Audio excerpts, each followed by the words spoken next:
Alright, today we got a Honda Accord that's having issues with the door locks. Let's see if we can't figure out what's going on.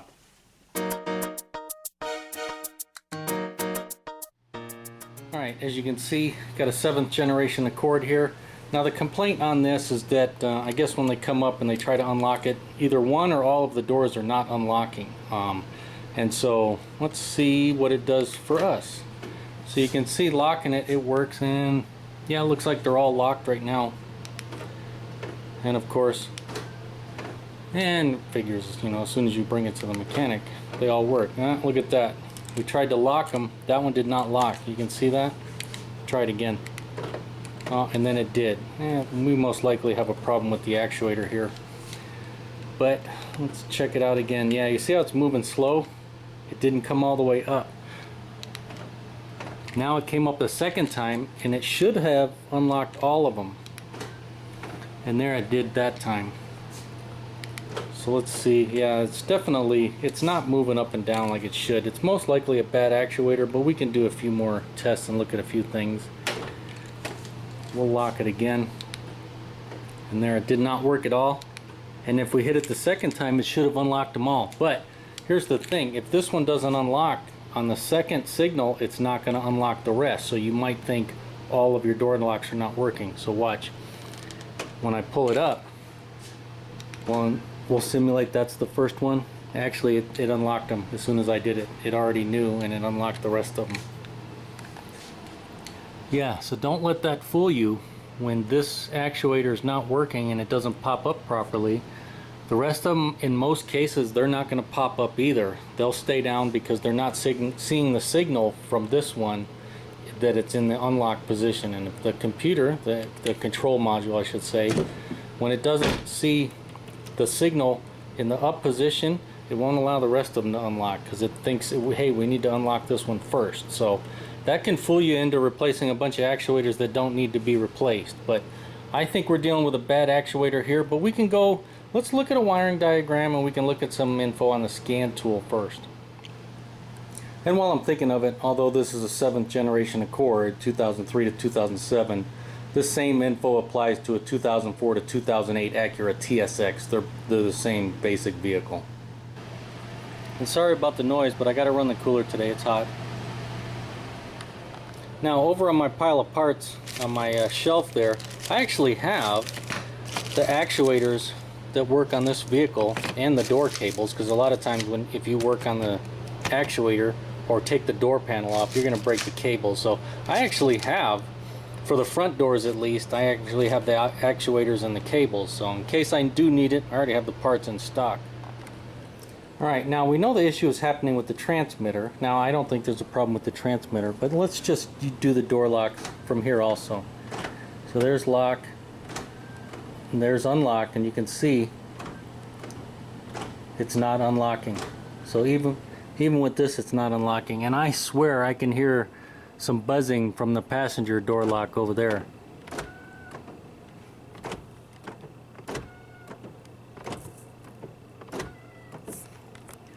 Yep, I can definitely hear buzzing from the passenger door lock. So it's a good thing I have both door lock actuators. I think both of these things are going to need to be replaced. But in any event, we can see that our problem, we can recreate it with not only the transmitter but our button here. So that's good. That's starting to narrow it down. Alright, now let's hook the scan tool up, look at a few more things.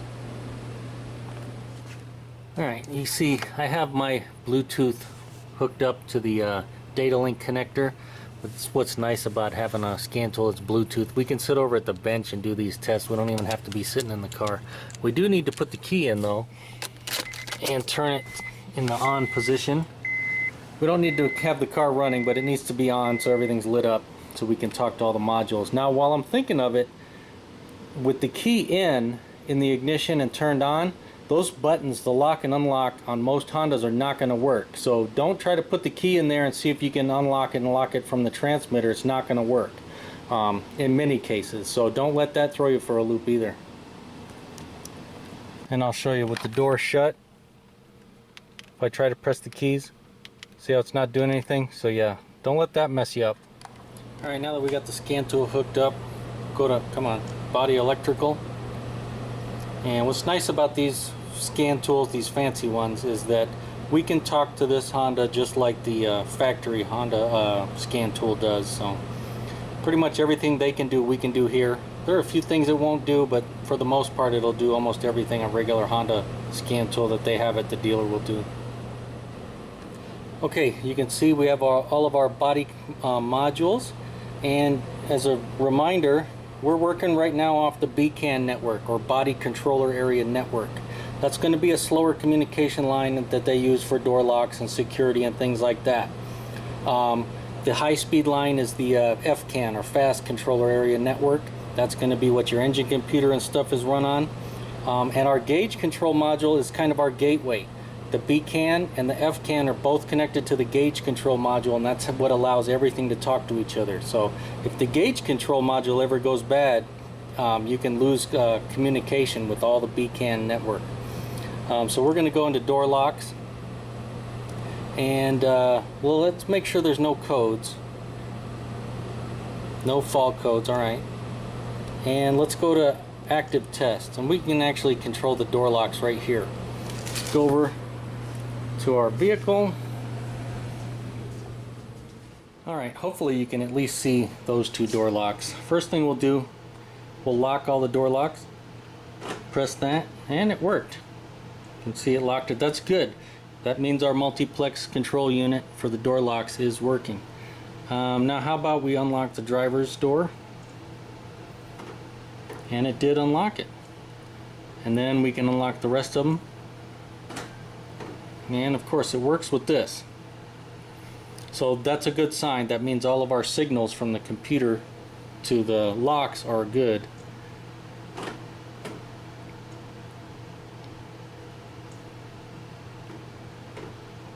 But you can see we just had a failure right there. I told it to unlock and it didn't work. Try it again. Oh, and it worked that time. So we're repeating the same problem with not only the scan tool, but with the transmitter and with the actual locks on the door. So it's looking more and more like we got a bad actuator. Okay, brought up a wiring diagram for our power door locks for this vehicle. This is straight from Honda. And you can see right here, this big box right here is our under dash fuse relay box. So this is our relay box that's under the dash. And it contains our MICU, or Multiplex Integrated Control Unit. So that's our control unit that's controlling the locks right there. And you can see it gets power from fuse 21, 7, and 8, and it feeds it in. And then it's going to have a bunch of inputs coming in and a bunch of outputs to control. So right here, here's our first set of inputs, and that's going to be our door switches. And that's going to tell the door whether it's open or closed. And that's just a little button switch that's either on or off. And I'll show you right now in the vehicle. But we need to make sure that those are working, because if the switches aren't working, it's going to think a door is open. It's not going to want to lock the locks or unlock them, depending on what the situation is. It also, so that you're not using the transmitter on the keys, it wants to know when the ignition key is in, and so that's right there. And if we scroll down further, we can see we have another view of fuse 7 and 21, which is the same as right there, and that is just going to show power that it's going to our window switch, our master switch in the driver's door. You can see it feeds power right there. And we got another control unit in there. This is the door multiplex control unit that's inside there. So whenever your windows, the auto up down needs to be reset, this is what you're resetting right there. And then this is the lock button, you know, to lock and unlock it right on the window switch right in there. That's just an LED. And so you can see that when we press our keyless receiver, the antenna is in here. It's in our window switch. And so that input, when we press unlock and lock, it goes in here. And then our door multiplex control unit is sending that signal along this wire over to our multiplex control unit. So that's how those two are talking. So right now, while we're on this page, let's go ahead and check our driver's door switches.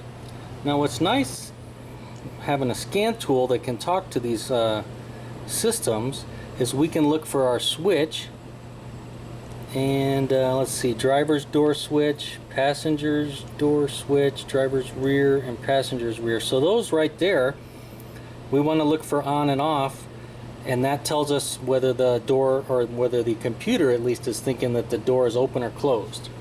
So we can go over and let's see.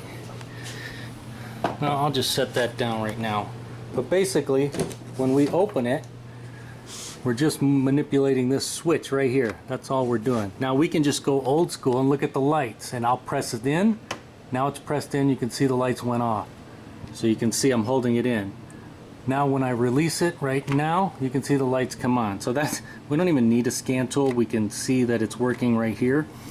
But if we look on the scan tool, the driver switch right here, you can see it says on because it's open. Now when I press it, you can see that our driver's door switch went to off. I'll release it, on, press it off, and you can see that. Now we can do that for each door. And so we can check it on the scan tool, and that means that our multiplex control unit is seeing that switch. And also we know that it's working because it's controlling our lights right there. And those lights are multiplex controlled. That's how it comes on and off. So if that signal was not getting to our controller, those lights wouldn't come on. So we don't even need a scan tool to do that. You can just do that one old school. And while we're right here, how about we do the driver's rear? You can see on, off, that one's good. And now we'll do the front passenger. On, off, and I'll spin you around and we can do the passenger rear. On, off. So all our switches are working. Alright, now we're done with page 1. Let's go to page 2 of our wiring diagram. And you can see, here's another shot of our master switch. And you can see there's our door multiplex control unit drawn inside. And you can see we got some connections going to it. Right here is going to be driver's door key cylinder. So that's going to be the key. When you put the key in the door and turn it, it's going to send signals to that door multiplex control unit so it knows what you're doing. And also, we have our driver's door lock knob. So that's the knob that pops up and down. That also has inputs going into our multiplex control unit, so that way we know whether, or the control unit knows whether the door is unlocked or locked. And you can see that they're drawn together. They work together. So when you're turning that key, you're moving that knob up and down too. And actually, if we look at the actual piece right here, this is what we're moving right here, like that. And those three connections, 1, 2, and 3 right there, those are going to be our 3 pins right there, 1, 2, and 3. The other 2 are for the power and ground to actuate the actual lock or actuator, and then these 3 are the actual knob signals. And there you can see that those are 3 positions. We got ground, and then this signal. When we complete this signal, it's telling it it's what is it, unlocked for that, and then when it's thrown the other way, it's telling the thing that it's locked. Same thing over here, unlock or lock. Alright, now we can scroll down further, and there's another shot of our multiplex or MyQ unit right there. And then we got a bunch of inputs, and these are going to be the knobs for all the rest of the doors and the door lock switch in the passenger door. And that will be the passenger's power window switch right there. That will be the door lock to lock and unlock it. But these are all the same thing. Those are just the knobs up and down, and they're just throwing a switch, either 1 position or 2 position, and it's telling our multiplex control unit whether that knob is in the up or down position. I don't think we have any issues with that, but we can move forward. Now all that stuff we can also see on the scan tool also. We can take a look at that in a second. And now this page right here, another shot of our multiplex control unit. And this is going to be our 4 door lock actuators from the driver all the way through to the back doors. You can see it's pretty simple. And it's also connected to the multiplex control unit. You can see how it shows the multiplex control unit twice, right there and right there. So basically, in order to power these actuators, we need power and ground. Now, anytime you run an electric motor, you know, the actuator or the motor is going to spin or turn in one direction. And if you reverse the power and the ground, it's going to spin the other way. So that's all the multiplex control unit is doing. It'll put power here and ground here, and the lock will turn one way, and then it'll switch them. It'll put power down here and ground here, and then it switches the other way. That's all it's doing, and that's why these are controlled by a multiplex control unit, so you can have fewer wires going everywhere. And we have the ability to talk to and control it with a computer and control lights and stuff like that. So if you wonder why these are all computer controlled, you know, when you hit your door locks and they open, you need a multiplex control unit to be able to do that with a, you know, transmitter. When your parking lights flash or your horn flashes, those are all computer controlled. They're not going to happen unless we have some kind of control unit. So yeah, it sucks when you got to diagnose it that, you know, we need to make sure our, you know, MICU is good. But these are modern conveniences that we use all the time and kind of take for granted, and that's why these things are somewhat complex, is because all these things are happening when you're pressing those buttons. Now if we scroll through and keep going, there's another shot of our MICU and under dash fuse box, and you can see we got the trunk key cylinder in the trunk. Audio unit is hooked up to it. Now we don't really need to worry about that. We're not having any trouble with that. And then in the end we can see we got a relay control module that's inside there, and we got our hood, switch, and horns, and you can see that's why, you know, when you honk your, or you press your locks and it honks, it's because, you know, it's hooked up to the multiplex control unit under there, under the hood. Everything's talking to each other. And let's see, one last shot. You can see how now we're showing our gauge control module right here. So our MICU is talking to our gauge control module, which has our fast controller area network, which I said that's how we're able to talk to it. Our gauge control module is kind of our gateway to be able to talk to the body control module. There's our connection right there. Alright, now one of the things we're concerned about is we want to make sure our signals for the lock and the unlock, so basically when this is moving back and forth like this and signaling through our 3 wires right there, when it's doing that, we want to make sure our multiplex unit is seeing it. So right here I have these highlighted. You can see one is off and on, and that's the 2 inputs that are in there, because I told you one is a ground and then the other 2 are inputs, and so we can see that one of our inputs right now is off and one is on. When we manipulate the lock, the door lock, we want to see those switch. So let's go check that out. Alright, hopefully you can see this. Alright, so we got on and off right there, so I'm just going to press this. We'll watch those, see if they switch, and they did. See that? And we'll put it the other way, and they turn back. So let's see if it's reliable. Every time they switch on and off like they're supposed to. It looks like they are. So I don't think there's any problems with our signaling or anything. This has a classic look of a bad actuator. And just real quick, what we were looking at on the scan tool is these 2 inputs going into our door multiplex control unit, which was also talking to our MICU, which is talking to our gauge control module, which is talking to our scan tool. So it's doing a lot of talking. So we verified that our network all the way from this signal right here all the way through is good. And what we were seeing was, you know, one signal would be on, one off, and then when we would manipulate the door lock knob, they would switch. So I'm fairly convinced that we have a bad door lock actuator. Now I can go in, take the door apart, and then my final test will be put a test light right at the actual door lock actuator. Let's see if we can go. I'll get you a shot of it. So yeah, I will unplug this right here and put a test light to 1 and 2 right there, and then we'll actuate everything, and if it lights up my test light no problem, then we know that'll confirm it 100% we got a bad door lock actuator, which I believe we have.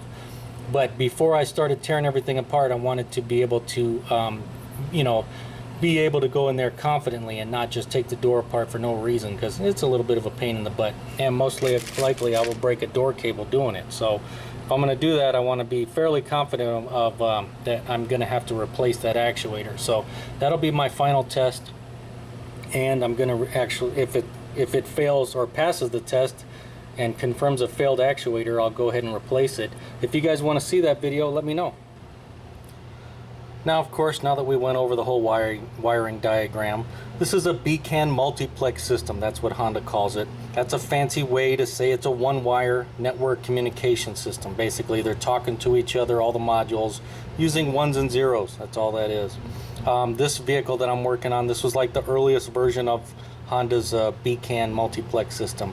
Older systems just used a multiplex system, and systems older than that would have used an integrated control unit, or ICU. So this is definitely more sophisticated, and this is closer to what you're going to see in modern cars. Let me let the garbage truck go by. Alright, now that the garbage truck went by, as you can see, we have a door multiplex unit right here, and we have the MICU up here like we went over before, and we got our keyless receiver and our door switch. They're sending the inputs here, and it's sent across the communication line to the MICU. So if this MICU line right here, if it fails between the multiplex unit and the MICU, then our lock button and our transmitter, they're not going to work. Now, most systems have a backup. They call it direct control. That's what Honda likes to call it, direct control. And so we need to think about that whenever we're troubleshooting. If we go to the next page here, where are we at? So there's our door lock switch. That's going to be on the passenger's door, and you can see we have no control unit, at least not on this vehicle. We don't have a control unit, and so the wires go directly to our MICU, so they bypass our door multiplex control unit. So if we're having issues with the transmitter or the door lock on the driver's side, we need to bypass all that, and we're going to go to the passenger side. We're going to test the lock there. Now I'll show you real quick. Now we know it's working because we're not having issues, but this is something we need to think about. Alright, now I'm in the car. We just operate the door locks.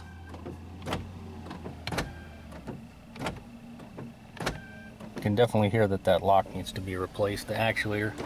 Let's see if we're working now. You can see we're not working from over here either.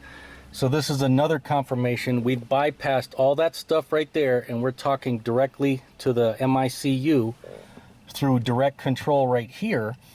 And so that's just another confirmation that we have a bad actuator and we don't have a network or a communication issue.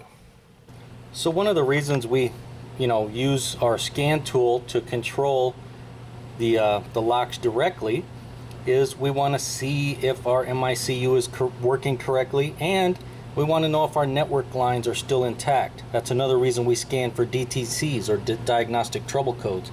We want to look and see if we have any network communication errors or something like that that would indicate we have a problem with our network wiring. Because if we have communication issues, then we're probably not going to go after a bad door lock actuator. We're going to go after a broken wire or a bad control module or something like that. And while I'm thinking of it, usually if we just have one control unit not talking to each other, that usually means we have a break in the line or a bad control unit.